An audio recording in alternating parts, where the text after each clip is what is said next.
आज से हम एक ऐसी दिव्य यात्रा का आरंभ कर रहे हैं जो केवल शब्दों की नहीं बल्कि आत्मा की यात्रा है। श्रीमद् भगवद गीता कोई साधारण ग्रंथ नहीं है जिसे केवल पढ़ा जाए। ये वो प्रकाश है जिसे जीवन में जिया जाता है। ये हमें सही और गलत का भेद सिखाती है, हमारे भीतर चल रहे संघर्षों को समझने की दृष्टि देती है और कर्म, ज्ञान, भक्ति तथा मोक्ष के गूढ़ रहस्यों को सहज रूप से खोल देती है। आगे बढ़ने से पहले एक क्षण रुककर स्वयं से पूछिए, क्या आपके भीतर भगवान श्री कृष्ण के प्रति सच्चा विश्वास है? यदि उत्तर हाँ है तो ये गीता आपके लिए अमृत के समान होगी, और यदि उत्तर नहीं भी है तब भी इसे एक बार अवश्य सुनिए, क्योंकि ये ग्रंथ विश्वास से पहले समझ देता है और समझ से ही सच्चा विश्वास जन्म लेता है। जीवन के जिस भी मोड़ पर हम खड़े हैं, दुख में, संघर्ष में, सफलता की खोज में या प्रश्नों के बोझ तले, गीता हर स्थिति में हमारा मार्गदर्शन करती है। मैं स्वयं को केवल एक साधन मानता हूँ, और यदि इस पवित्र प्रयास में कहीं कोई त्रुटि रह जाए तो उसे मेरी भूल समझकर क्षमा कीजिएगा, क्योंकि उद्देश्य केवल उस दिव्य ज्ञान को आप तक पहुँचाना है। गीता का प्राकट्य किसी शांत आश्रम में नहीं हुआ, बल्कि कुरुक्षेत्र की उस युद्ध भूमि में हुआ जहाँ चारों ओर शंखनाद, रथों की गड़गड़ाहट और विनाश की आहट थी। वो स्थान केवल युद्ध का मैदान नहीं था, वो मानव मन के सबसे बड़े संघर्ष का प्रतीक था। वहीं अर्जुन खड़े थे, एक महान योद्धा, अपराजेय धनुर्धर। लेकिन जैसे ही उन्होंने अपने सामने अपने ही गुरुजनों, भाइयों और प्रियजनों को देखा, उनका हृदय विचलित हो उठा। हाथ कांपने लगे, दृष्टि धुंधली हो गई, और वो धनुष जो कभी उनके हाथ से न छूटा था, आज नीचे गिरने लगा। उनके भीतर प्रश्न उठने लगे, क्या अपनों के विरुद्ध शस्त्र उठाना धर्म हो सकता है? क्या ये युद्ध केवल सत्ता के लिए है या विनाश का मार्ग है? ये क्षण अर्जुन की कमजोरी का नहीं बल्कि उसकी मानवता का था। यही वो क्षण था जब एक योद्धा नहीं बल्कि एक साधारण मनुष्य अपने भीतर के भय और मोह से जूझ रहा था। अर्जुन की ये दुविधा केवल उसी की नहीं थी, वो हर उस व्यक्ति की है जो कभी न कभी अपने जीवन में भावनाओं और कर्तव्य के बीच फंस जाता है। जब रिश्ते सामने होते हैं और निर्णय कठोर होने लगते हैं, तब विवेक डगमगाने लगता है। अर्जुन ने भी यही अनुभव किया। वे युद्ध से भागना चाहते थे क्योंकि उन्हें लगा कि ये हिंसा किसी समाधान तक नहीं ले जाएगी। उन्होंने अपने तर्क दिए, अपने शोक को शब्दों में ढाला और अंततः पूरी तरह टूटकर श्री कृष्ण की शरण में आ गए।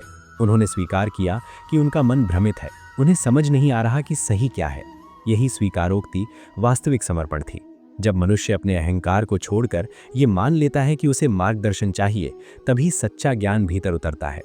श्री कृष्ण ने अर्जुन को तुरंत उत्तर नहीं दिया। उन्होंने पहले उसे उसकी अवस्था का अनुभव करने दिया, ताकि वो समझ सके कि भावनाओं के अधीन होकर लिया गया निर्णय कितना अस्थिर होता है। इसके बाद जो ज्ञान प्रकट हुआ वही गीता का हृदय है। श्री कृष्ण ने अर्जुन को समझाया कि जिस शरीर को लेकर वो इतना शोक कर रहा है वो नश्वर है, पर जो उसमें निवास करता है वो आत्मा अमर है। जन्म और मृत्यु केवल परिवर्तन है, अंत नहीं। जैसे मनुष्य पुराने वस्त्र छोड़कर नए धारण करता है, वैसे ही आत्मा एक शरीर छोड़कर दूसरे में प्रवेश करती है। इसलिए शोक अज्ञान से जन्म लेता है। उन्होंने कर्म का रहस्य खोला। कर्म करना मनुष्य के वश में है, पर फल नहीं। जब हम फल की चिंता छोड़कर अपने कर्तव्य का पालन करते हैं, तभी मन शांत होता है। सुख और दुख, लाभ और हानि, विजय और पराजय, इन सब में समान भाव रखना ही सच्चा संतुलन है। कर्तव्य से भागना समाधान नहीं है, बल्कि सही भावना से कर्म करना ही जीवन का मार्ग है। अंततः श्री कृष्ण ने यह भी बताया कि ये ज्ञान नया नहीं है, ये सनातन है। समय समय पर जब ये लुप्त हो जाता है, तब इसे पुनः प्रकट किया जाता है। जब जब धर्म कमजोर होता है और अधर्म बढ़ता है, तब तब वे अवतार लेकर संतुलन स्थापित करते हैं। ये ज्ञान केवल उसी को प्राप्त होता है जो विनम्रता, श्रद्धा और खुले हृदय से इसे ग्रहण करता है। गीता हमें ये नहीं सिखाती कि संसार छोड़ दो, बल्कि ये सिखाती है कि संसार में रहकर भी उससे बंधो मत। अपने कर्म को पूजा बनाओ, अपने कर्तव्य को साधना बनाओ और अपने जीवन को अर्थपूर्ण बनाओ। यही गीता का संदेश है, एक ऐसा संदेश जो हर युग में उतना ही सत्य था जितना कुरुक्षेत्र की उस भूमि पर था। गीता का संदेश यहीं समाप्त नहीं होता, बल्कि यहीं से जीवन को देखने की हमारी दृष्टि बदलनी शुरू होती है। श्री कृष्ण अर्जुन को ये बोध कराते हैं कि मनुष्य स्वयं को केवल शरीर मानकर ही दुखी होता है। जब तक हम अपने अस्तित्व को पद, संबंध, सफलता और असफलता तक सीमित रखते हैं, तब तक भय बना रहता है। गीता हमें भीतर झांकने की कला सिखाती है। वो कहती है कि वास्तविक शक्ति बाहरी परिस्थितियों को बदलने में नहीं, बल्कि स्वयं में स्थिर रहने में है। जब मनुष्य ये समझ लेता है कि वो परिस्थितियों से बड़ा है, तभी वो टूटता नहीं बल्कि और अधिक निखरता है। अर्जुन के भीतर भी यही परिवर्तन धीरे धीरे घटित होने लगा। जहाँ भय की जगह स्पष्टता और भ्रम की जगह विवेक जन्म लेने लगा। श्री कृष्ण ये भी स्पष्ट करते हैं कि केवल ज्ञान प्राप्त कर लेना ही पर्याप्त नहीं है यदि वो आचरण में न उतरे। ज्ञान और कर्म का संतुलन ही जीवन को सुंदर बनाता है। यदि कोई केवल ज्ञान की बात करे और कर्म से भागे तो वो स्वयं को धोखा देता है, और यदि कोई केवल कर्म करे बिना समझ के तो वो बंधन में फंस जाता है। गीता इन दोनों के बीच सेतु बनाती है। वो सिखाती है कि हर कर्म को ईश्वर को समर्पित कर दो, तब कर्म बंधन नहीं बनता, साधना बन जाता है। जब मनुष्य अपने कार्य को बोझ नहीं बल्कि उत्तरदायित्व मानता है, तब थकान भी उसे तोड़ नहीं पाती। जीवन में सबसे बड़ा संघर्ष बाहरी नहीं, भीतर का होता है। इच्छाएं, क्रोध, अहंकार और आसक्ति, यही हमारे वास्तविक शत्रु हैं। गीता इन शत्रुओं को पहचानने की दृष्टि देती है। श्री कृष्ण समझाते हैं कि जो व्यक्ति अपनी इंद्रियों और मन पर नियंत्रण पा लेता है, वही वास्तव में विजयी होता है। संसार से भागकर नहीं, बल्कि संसार में रहते हुए स्वयं पर विजय प्राप्त करना ही सच्ची साधना है। अर्जुन का युद्ध केवल कौरवों से नहीं था, वो अपने ही मोह और भय से युद्ध कर रहा था। और यही युद्ध हर मनुष्य अपने जीवन में किसी न किसी रूप में लड़ता है। धीरे धीरे अर्जुन के भीतर आत्मविश्वास लौटने लगता है। जो व्यक्ति कुछ समय पहले शस्त्र त्याग चुका था, वही अब अपने कर्तव्य को नए अर्थ के साथ देखने लगता है। ये परिवर्तन किसी चमत्कार से नहीं, बल्कि समझ से आया था। गीता हमें यही सिखाती है कि परिवर्तन बाहर से नहीं, भीतर से आता है। जब दृष्टि बदलती है तो परिस्थितियां भी बदलने लगती हैं। अब अर्जुन युद्ध को व्यक्तिगत द्वेष या लालच के रूप में नहीं, बल्कि धर्म की रक्षा के रूप में देखने लगा था। यही दृष्टि उसे फिर से खड़ा करती है। आज भी जब हम अपने जीवन में टूटते हैं, जब निर्णय कठिन लगते हैं, जब मन कहता है कि अब आगे नहीं बढ़ सकते, तब गीता हमें याद दिलाती है कि ये स्थिति स्थायी नहीं है। हर अंधकार के भीतर प्रकाश छिपा होता है। हर भ्रम के पीछे स्पष्टता इंतजार कर रही होती है। आवश्यकता केवल इतनी है कि हम अर्जुन की तरह अपने अहंकार को छोड़कर मार्गदर्शन के लिए तैयार हों। गीता कोई कथा नहीं, वो जीवित संवाद है। हर उस व्यक्ति के लिए जो जीवन को समझना चाहता है, स्वयं को मजबूत बनाना चाहता है और अपने कर्तव्य को बिना भय के निभाना चाहता है। यही इसकी दिव्यता है और यही इसका शाश्वत सत्य है। गीता का प्रभाव केवल युद्ध भूमि तक सीमित नहीं रहा, वो हर युग में मानव चेतना का मार्गदर्शन करती आई है। श्री कृष्ण अर्जुन को यह अनुभूति कराते हैं कि मनुष्य जितना अधिक बाहरी संसार में उलझता है, उतना ही भीतर से कमजोर होता चला जाता है। इच्छाओं की कोई सीमा नहीं होती, और जो व्यक्ति इच्छाओं के पीछे दौड़ता है वो कभी तृप्त नहीं हो पाता। गीता हमें सिखाती है कि सच्ची तृप्ति त्याग में नहीं, बल्कि सही समझ में है। जब हम ये जान लेते हैं कि क्या आवश्यक है और क्या नहीं, तभी मन स्थिर होता है।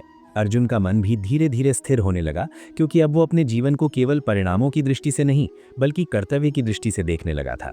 श्री कृष्ण बार बार ये स्पष्ट करते हैं कि जीवन में भय का मूल कारण आसक्ति है। हम जिन वस्तुओं से या जिन परिस्थितियों से अत्यधिक जुड़ जाते हैं, उनके खो जाने का भय हमें भीतर से तोड़ देता है। गीता ये नहीं कहती कि संबंध छोड़ दो, बल्कि ये सिखाती है कि संबंधों में बंधो मत, प्रेम करो पर अधिकार मत रखो, कर्म करो पर अहंकार मत पालो। जब ये संतुलन जीवन में उतरता है, तब मनुष्य भीतर से मुक्त होने लगता है। अर्जुन के लिए भी यही संदेश था। युद्ध करो पर द्वेष के साथ नहीं, कर्तव्य निभाओ पर मोह में डूबकर नहीं। गीता ये भी बताती है कि हर मनुष्य का स्वभाव अलग अलग होता है और उसी के अनुसार उसका कर्तव्य भी अलग होता है। किसी और के मार्ग की नकल करना आत्मिक पतन का कारण बन सकता है। श्री कृष्ण अर्जुन को समझाते हैं कि अपना कर्तव्य अपूर्ण ढंग से करना भी दूसरे के कर्तव्य को पूर्ण रूप से करने से श्रेष्ठ है। ये शिक्षा आज के समय में और भी अधिक प्रासंगिक हो जाती है, जहाँ तुलना और प्रतिस्पर्धा ने मनुष्य को भीतर से अशांत कर दिया है। जब हम अपने स्वभाव को स्वीकार कर लेते हैं, तभी जीवन सहज होने लगता है। धीरे धीरे अर्जुन के भीतर ये बोध जागृत होता है कि जीवन केवल लेने का नाम नहीं, देने का भी नाम है। जब कर्म सेवा बन जाता है, तब अहंकार गलने लगता है। श्री कृष्ण उसे बताते हैं कि जो व्यक्ति अपने कर्मों को ईश्वर को अर्पित कर देता है, वो कर्म बंधन से मुक्त हो जाता है। ऐसे व्यक्ति के लिए सफलता और असफलता समान हो जाती हैं, क्योंकि उसका आधार बाहरी परिणाम नहीं, भीतर की शांति होती है। अब अर्जुन युद्ध को अपने लिए नहीं, बल्कि व्यापक कल्याण के लिए देखने लगा था। यही कारण है कि गीता आज भी उतनी ही जीवंत है जितनी उस दिन थी। ये हमें सिखाती है कि जीवन की सबसे बड़ी विजय दूसरों पर नहीं, स्वयं पर होती है। जब मन स्थिर हो जाता है, बुद्धि स्पष्ट हो जाती है और हृदय करुणा से भर जाता है, तब मनुष्य परिस्थितियों का दास नहीं रहता। गीता हमें यही आश्वासन देती है कि चाहे जीवन कितना भी कठिन क्यों ना हो, यदि दृष्टि सही हो तो हर संघर्ष हमें तोड़ने नहीं, बल्कि गढ़ने आता है। यही गीता का शाश्वत संदेश है और यही इसका अमर प्रकाश। गीता का ज्ञान जैसे जैसे आगे बढ़ता है, वो अर्जुन को केवल समझाता नहीं, बल्कि भीतर से रूपांतरित करता है। श्री कृष्ण उसे बताते हैं कि मनुष्य का सबसे बड़ा भ्रम ये है कि वो स्वयं को कर्ता मान बैठता है। जब तक ये अहंकार बना रहता है तब तक बंधन बना रहता है। वास्तव में कर्म प्रकृति के गुणों द्वारा होते हैं, पर अज्ञानवश मनुष्य स्वयं को उनका स्वामी समझ लेता है।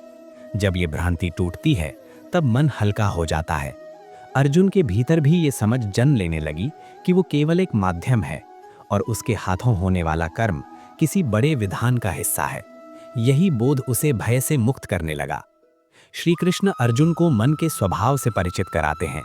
वे बताते हैं कि मन चंचल है, कभी स्थिर नहीं रहता, और यदि इसे यूं ही छोड़ दिया जाए तो ये मनुष्य को भटका देता है। पर अभ्यास और वैराग्य के द्वारा इसे साधा जा सकता है। ये कोई एक दिन की प्रक्रिया नहीं, बल्कि निरंतर जागरूकता की साधना है। जैसे जैसे मन शांत होता है, भीतर का कोलाहल थमने लगता है। अर्जुन ये अनुभव करने लगा कि समस्या युद्ध नहीं थी, समस्या उसका अस्थिर मन था। जब मन को दिशा मिलती है तब सबसे कठिन निर्णय भी सरल हो जाते हैं। इसके साथ ही गीता भक्ति का भी गहरा रहस्य खोलती है। श्री कृष्ण ये स्पष्ट करते हैं कि ईश्वर से जुड़ना किसी विशेष परिस्थिति या अवस्था पर निर्भर नहीं करता। जो व्यक्ति श्रद्धा के साथ अपना प्रत्येक कर्म करता है वही सच्चा भक्त है। भक्ति का अर्थ संसार से अलग होना नहीं, बल्कि संसार में रहते हुए ईश्वर की स्मृति बनाए रखना है। जब कर्म में प्रेम और समर्पण जुड़ जाता है तब जीवन बोझ नहीं रहता। अर्जुन के लिए भी ये मार्ग खुलने लगा, जहाँ युद्ध अब हिंसा नहीं बल्कि समर्पित कर्तव्य बन गया। धीरे धीरे अर्जुन के भीतर एक नई स्थिरता जन्म लेने लगती है। जो आंखें कुछ समय पहले आंसुओं से भरी थीं, उनमें अब स्पष्टता है। जो हाथ कांप रहे थे, उनमें अब दृढ़ता है। ये परिवर्तन बाहर से नहीं, भीतर से आया था। गीता हमें यही सिखाती है कि वास्तविक शक्ति शब्दों में नहीं, अनुभूति में होती है। जब ज्ञान केवल सुना नहीं जाता बल्कि जीवन में उतारा जाता है, तभी वो परिवर्तन लाता है। अर्जुन अब परिस्थितियों का शिकार नहीं था, वो सजग होकर अपने मार्ग पर खड़ा था। आज जब हम अपने जीवन में असमंजस, भय और थकान महसूस करते हैं, तब गीता हमें ये याद दिलाती है कि समाधान बाहर नहीं, भीतर है।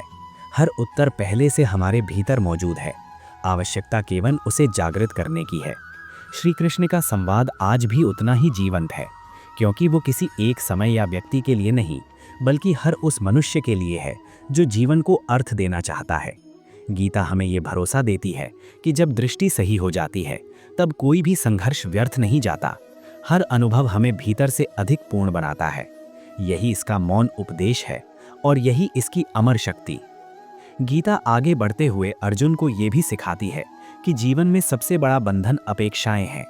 हम दूसरों से, परिस्थितियों से और स्वयं से जो अपेक्षाएं पाल लेते हैं, वही हमारे दुख का कारण बनती हैं। श्री कृष्ण समझाते हैं कि जब कर्म अपेक्षा से मुक्त हो जाता है तब मन शांत हो जाता है। जो व्यक्ति केवल इसलिए कर्म करता है क्योंकि वो उसका कर्तव्य है, वो कभी खाली नहीं होता। अर्जुन अब ये समझने लगा था कि उसका दुख युद्ध से नहीं बल्कि परिणामों की कल्पना से पैदा हुआ था। जैसे ही उसने परिणामों को छोड़ना सीखा, वैसे ही उसके भीतर हल्कापन आने लगा। इसके बाद श्री कृष्ण जीवन के गुणों का रहस्य खोलते हैं। वे बताते हैं कि हर मनुष्य सत्व, रज और तम, इन 3 गुणों के प्रभाव में कार्य करता है। कभी आलस्य हावी हो जाता है, कभी अत्यधिक इच्छा और कभी शांति और संतुलन। जब मनुष्य इन गुणों को पहचान लेता है तब वो स्वयं को दोष देना बंद कर देता है और स्वयं को सुधारना शुरू करता है। अर्जुन को भी ये बोध हुआ कि उसका विषाद कमजोरी नहीं था, बल्कि तम और रज के प्रभाव का परिणाम था। और जैसे ही सत्व का प्रकाश बढ़ा, वैसे ही उसका विवेक जागृत हो उठा। गीता ये भी सिखाती है कि सच्चा संन्यास बाहर से नहीं, भीतर से होता है। जो व्यक्ति भीतर से आसक्ति त्याग देता है, वही वास्तविक सन्यासी है, चाहे वो राजमहल में रहे या युद्ध भूमि में खड़ा हो। श्री कृष्ण अर्जुन को बताते हैं कि संसार को छोड़ना सरल है, पर संसार में रहकर स्वयं को साधना ही वास्तविक तपस्या है। यही कारण है कि अर्जुन को युद्ध छोड़ने की नहीं, बल्कि दृष्टि बदलने की शिक्षा दी गई। युद्ध वही रहा, परिस्थितियां वही रहीं, पर अर्जुन स्वयं बदल चुका था। धीरे धीरे ये स्पष्ट हो जाता है कि गीता किसी एक समस्या का समाधान नहीं देती, बल्कि जीवन को देखने की दृष्टि दे देती है। जब दृष्टि बदल जाती है तो समस्याएं अपने आप छोटी होने लगती हैं। अब अर्जुन अपने कर्तव्य से भागने वाला व्यक्ति नहीं रहा, बल्कि वो अपने उत्तरदायित्व को स्वीकार करने वाला योद्धा बन गया। ये परिवर्तन किसी बाहरी शक्ति से नहीं, बल्कि भीतर जागे हुए ज्ञान से हुआ था। यही गीता की सबसे बड़ी शक्ति है। ये आपको बदलने का दावा नहीं करती, बल्कि आपको स्वयं को पहचानने का अवसर देती है। अंत में गीता हमें ये स्मरण कराती है कि जीवन में पूर्णता का अर्थ संघर्ष का समाप्त हो जाना नहीं, बल्कि संघर्ष के बीच संतुलन बना लेना है। जब मनुष्य ये समझ लेता है कि वो अकेला नहीं है, कि उसके कर्म किसी बड़े सत्य से जुड़े हुए हैं, तब भय स्वतः समाप्त होने लगता है। श्री कृष्ण का ये संवाद आज भी उतना ही जीवंत है, क्योंकि हर युग में अर्जुन होते हैं, भ्रमित, थके हुए, उत्तर खोजते हुए। और हर युग में गीता उनका हाथ थामकर यही कहती है, उठो, अपने कर्तव्य को पहचानो और पूर्ण विश्वास के साथ आगे बढ़ो। यही गीता की यात्रा है और यही जीवन की भी। आज बस इतना ही। अगली बार फिर मिलेंगे एक नई सीख के साथ, एक नए विचार के साथ और एक नई रोशनी के साथ। जय श्री कृष्णा।